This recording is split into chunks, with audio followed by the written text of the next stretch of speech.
बिस्मिल्लाहिर्रहमानिर्रहीम। अस्सलाम वालेकुम स्टूडेंट्स, क्या हाल है? ठीक है आप लोग? तो शाहज़ेब ख़ान मैं हाज़िर हुआ हूँ अपने मल्टीपल इंटीग्रेशन के चैप्टर के साथ।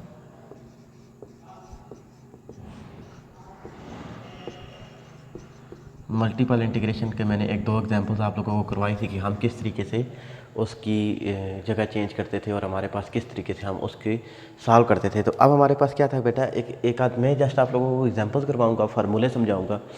और क्योंकि हमारे पास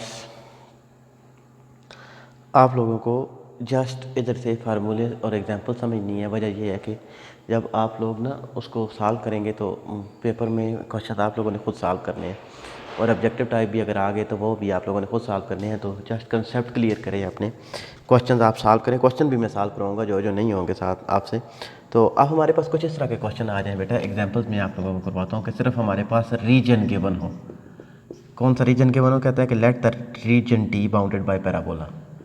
सिर्फ रीजन गिवन था, लेट द रीजन, एक रीजन डी था बाउंडेड बाय पैराबोला।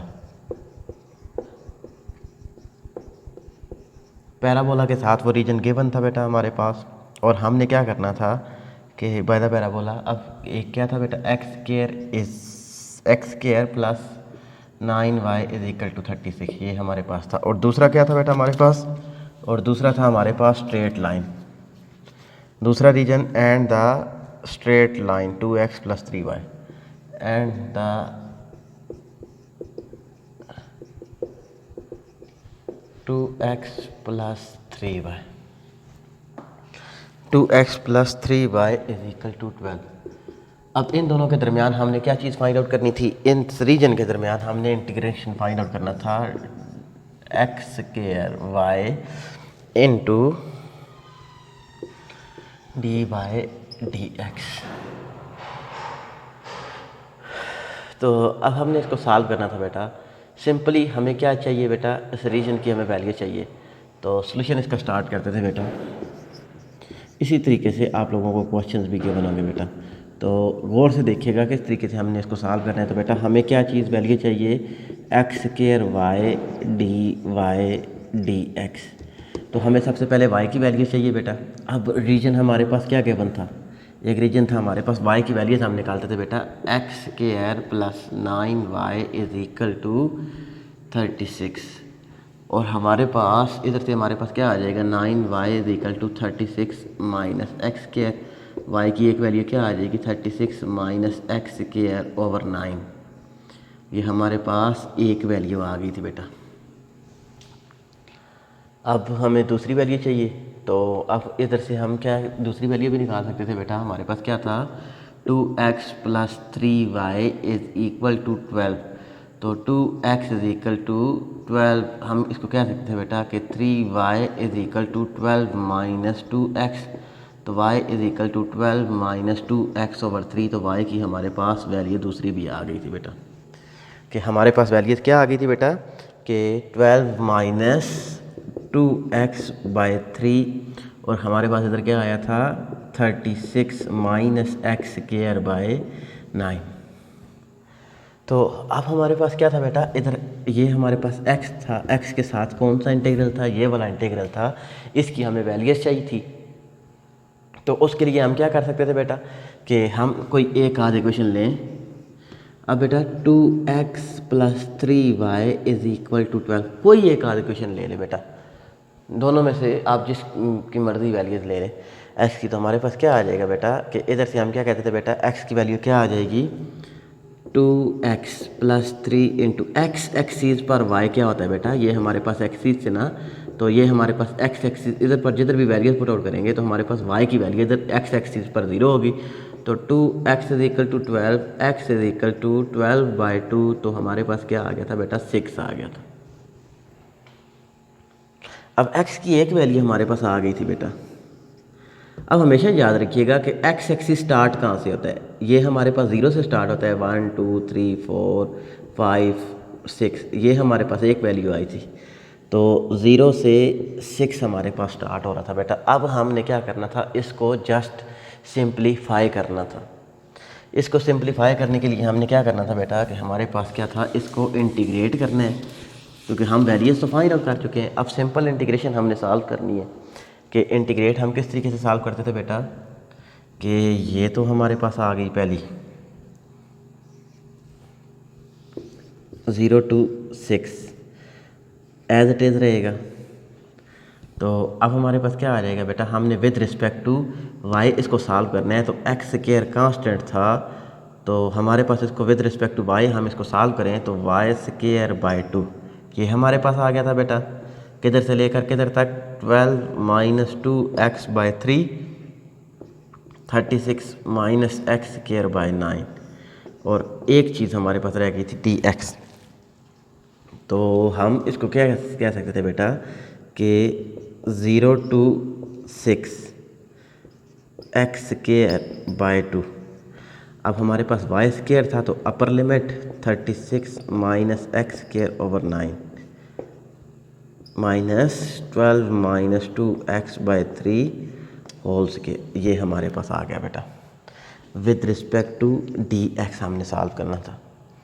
तो अब हमारे पास ये टर्म आ गई थी बेटा कि हमने इसको सिंप्लीफाई करना, तो आप लोगों को आ जाएगा कि इस पर फार्मूला खोल दे बेटा कि हमारे पास एक्स स्क्वायर बाई 2, तो हमारे पास क्या आ जाएगा, a square plus b square minus 2ab। इधर भी फार्मूला खोल दे माइनस, तो हमारे पास क्या आ जाएगा, a square plus b square minus 2ab with respect to dx। 0 to 6 हमने सॉल्व करना है बेटा। 0 to 6 हम सॉल्व करेंगे एक्स स्क्वायर बाई 2, तो इधर हमारे पास क्या था बेटा, इधर 9 का स्क्वायर हमारे पास क्या आ जाएगा 81, इधर हमारे पास 3 का स्क्वायर क्या आ जाएगा 27, उसको भी बाहर ले लेंगे। अब जस्ट सिंप्लीफाई करना था बेटा। इधर सिर्फ देखिए हमारे पास x की वैल्यूज़ आ जाएगी, x की वैल्यूज़ हमारे पास आएंगी तो हमने क्या करना है, विद रिस्पेक्ट टू x इसको इंटीग्रेट करना है। Mean x power 6 x power 10 या जो भी टर्म्स हमारे पास आती हैं आफ्टर सिंप्लीफिकेशन करने के बाद, तो हम इसको क्या करेंगे बेटा कि इसको सिंप्लीफाई करने के बाद हम उसमें वैल्यूज़ पुट आउट करेंगे और हमारे पास फिर upper limit lower limit values put out करेंगे, तो ये हमारे पास क्या आ जाएगा, आंसर आ जाएगा। ये आंसर उस वक्त आएगा बेटा कि जब हमारे पास मल्टीपल इंटीग्रेशन होगी, कि एक से ज़्यादा हमारे पास इंटीग्रेशन हो, तो उसको हम क्या कहते थे कि ये हमारे पास मल्टीपल इंटीग्रेशन के लिए हम सॉल्व करते थे।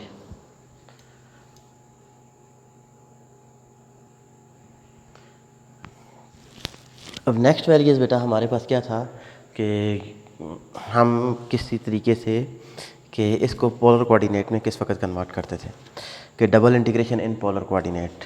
इंपॉर्टेंट टॉपिक था बेटा, इससे रिलेटेड बहुत ज़्यादा क्वेश्चन है कि how we can double integration in polar coordinate.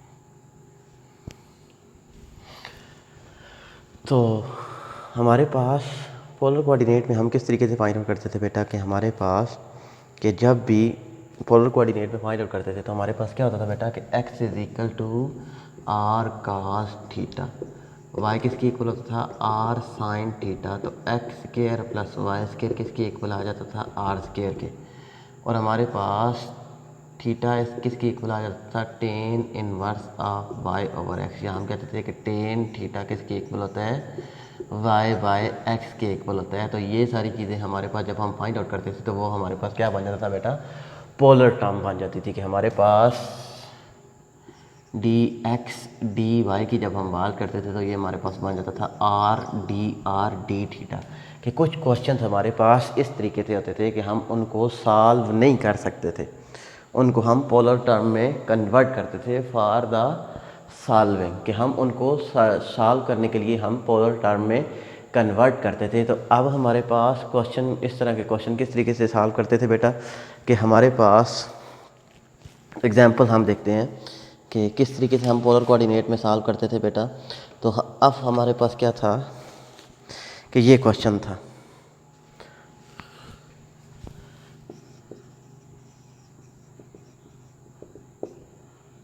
अब ये क्वेश्चन था बेटा कि हम कहते थे कि integrate i is equal to कोई भी रीजन गिवन हो बेटा। ये हमारे पास रीजन था dx dy over x square plus y square.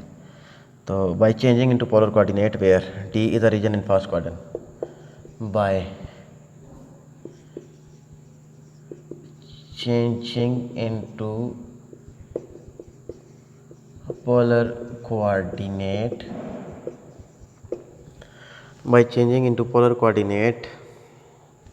where D is the region in the first quadrant, where D is the region in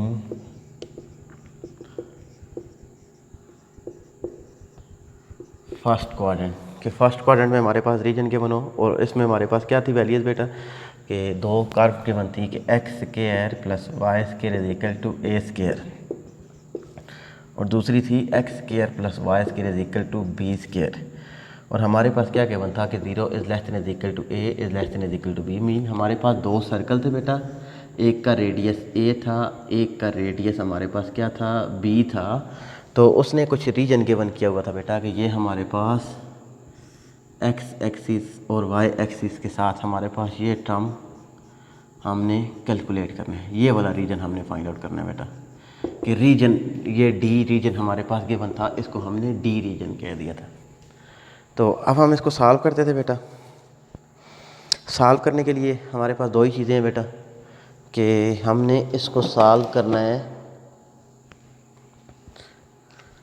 इसको इंतहाई गौर से समझिएगा बेटा। ये पूरी की पूरी एक्सरसाइज फिर आप लोगों ने खुद सॉल्व करनी है।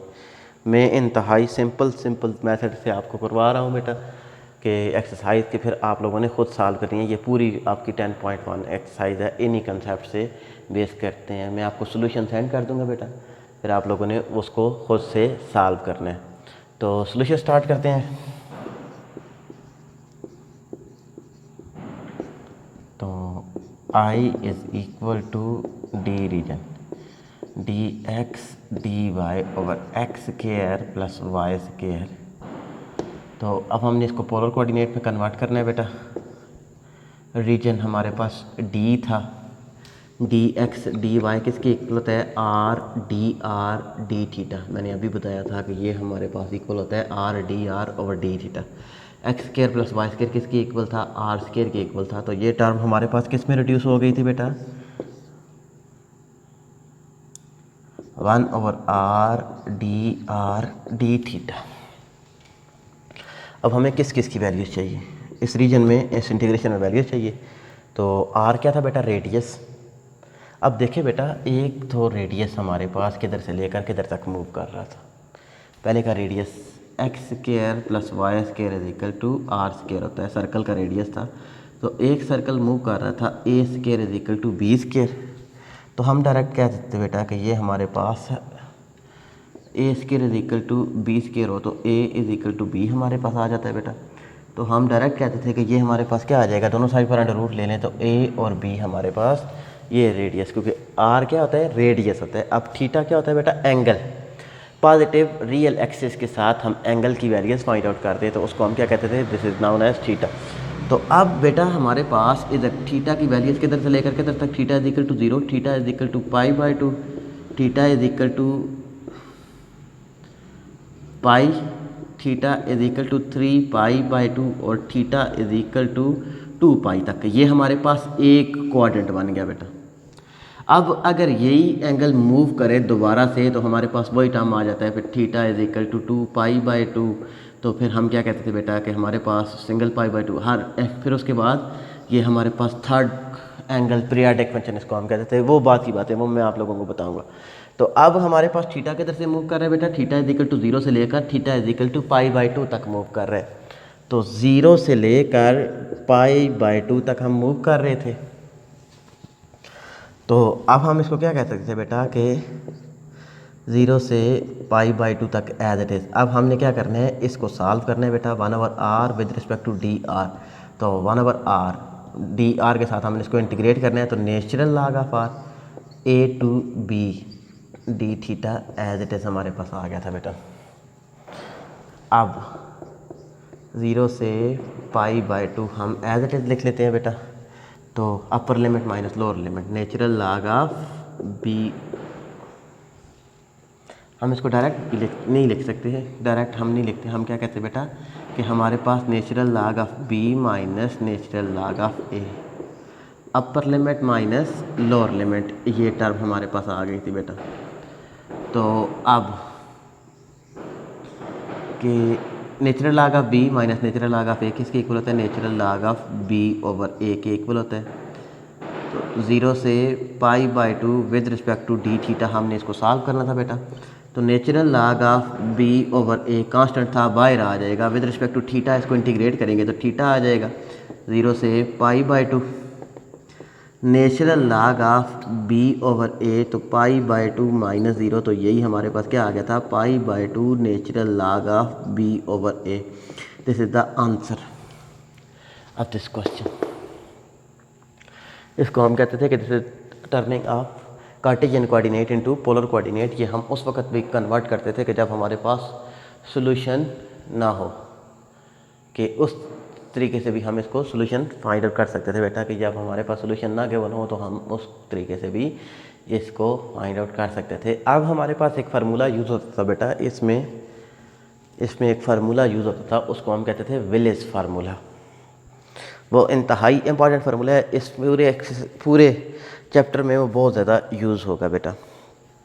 इस पूरे चैप्टर में वो बहुत ज़्यादा यूज़ होगा। उसका कंसेप्ट मैं आप लोगों को दे दूं बेटा, उससे रिलेटेड क्वेश्चन बाकी आप लोगों ने खुद करने हैं, मैं जस्ट आप लोगों को बता देता हूँ।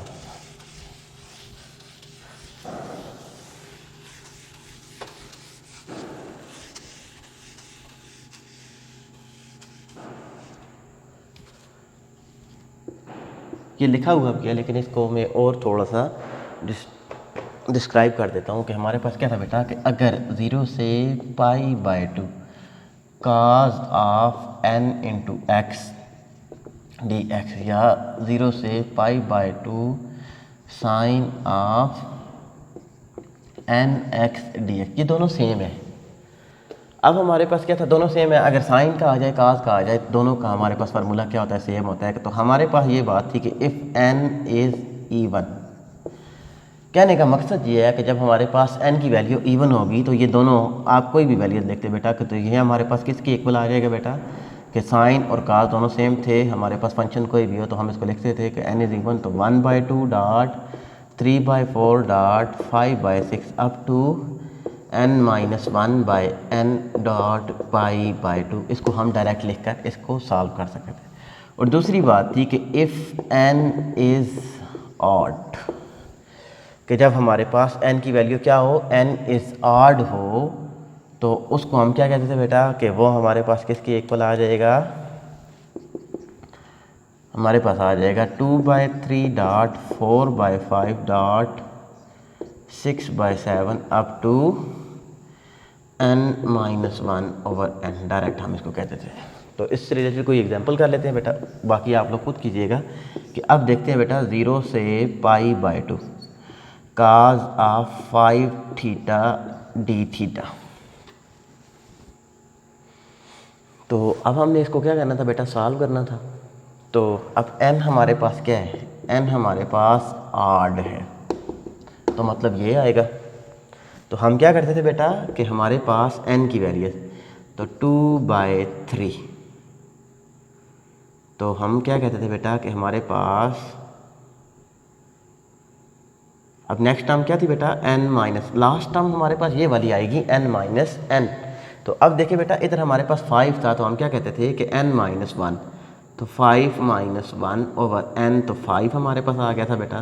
तो हम डायरेक्ट कहते थे 2/3 डॉट 5 सॉरी n-1 है ना, तो n-1 डॉट 4/5, तो this is the solution of this type of function. कोई ज़रूरत नहीं है सॉल्व करने का बेटा, हम इसको किस तरीके से सॉल्व कर सकते थे, इसको हम कहते थे रिडक्शन फार्मूला हम यूज़ करते थे। अगर सिंपल हम इसको विलेज फार्मूला के साथ ना सॉल्व करें तो हम क्या कहते थे, कास के theta dot cos cube theta, फिर हम इस पर एंगल इंटीग्रेशन बाय पार्ट्स लगाते थे, उसको सॉल्व करते थे और इंतहाई मुश्किल से हम उसको सॉल्व करके फिर हम इसकी वैल्यूज़ निकालते थे। तो ये तो था हमारे पास बहुत मुश्किल काम था, तो इसको हम डायरेक्ट विलेज फार्मूला के साथ भी सॉल्व कर सकते थे।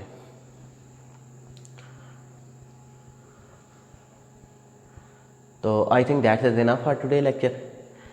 आप लोगों ने एक्सरसाइज 10.1 कैलकुलस की, मैं सॉल्यूशन आप लोगों को सेंड कर दूंगा, तो आप लोगों ने खुद सॉल्व करना है। चाहे आप अपने सीनियर से हेल्प लें, चाहे आप जैसे मर्ज़ी सॉल्व करें, मुझे चेक करवाएं कि ये क्वेश्चन था। जब हमारे पास मीटिंग वाली क्लास होगी तो आप मुझसे पूछ सकते थे कि सर इस क्वेश्चन में क्या होता है, इस क्वेश्चन में हमने क्या मिस्टेक की है। तो आप लोगों ने सॉल्व खुद करना है, कंसेप्ट अपने क्लियर करने हैं। तो थैंक यू बेटा।